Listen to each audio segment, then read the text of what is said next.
আসানসোলের কুলটি থানার অন্তর্গত এলসি মোড়ে শীতলা মন্দিরের কাছে বুধবার একটি দোকানে ছেলের হাতে মায়ের খুনের ঘটনায় চাঞ্চল্য ছড়ায় এলাকায়। তবে কি কারণে ছেলের হাতে মৃত্যু হলো মায়ের? এই ঘটনায় উঠছে প্রশ্ন। বৃহস্পতিবার কুলটি থানার পুলিশ অভিযুক্ত বিশাল সিনহাকে আসানসোল আদালতে পেশ করে এবং তারপর তদন্তের স্বার্থে বিশাল সিনহাকে 5 দিনের পুলিশি হেফাজতে নেওয়া হয় এবং তারপরেই চাঞ্চল্যকর তথ্য সামনে উঠে আসে। পুলিশ জানিয়েছেন, নেশাগ্রস্ত যুবক বিশালকে তার এক বন্ধু সিগারেট আনতে বলেছিল।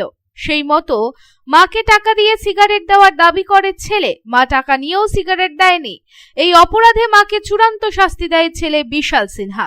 লোহার রড দিয়ে মেরে প্রথমে মায়ের ডান হাত ভেঙে দেয়, তারপর মাথায় আঘাত করে। তবে এর পেছনে অন্য কারণ আছে বলে জানাচ্ছেন স্থানীয় বাসিন্দারা। সুশীলা সিনহার একাধিক ব্যক্তির সঙ্গে ছিল ঘনিষ্ঠ সম্পর্ক, এমনটাই অভিযোগ, যা মেনে নিতে পারত না দুই ছেলে। সেই রাগও চাপা ছিল বিশাল সিনহার মধ্যে, যা ফেটে বের হয় সিগারেট না দেওয়ার ঘটনায়। সুশীলা সিনহাকে হত্যা করার পর সুশীলা সিনহার মৃতদেহ দোকানেই রেখে দিয়েছিল বিশাল।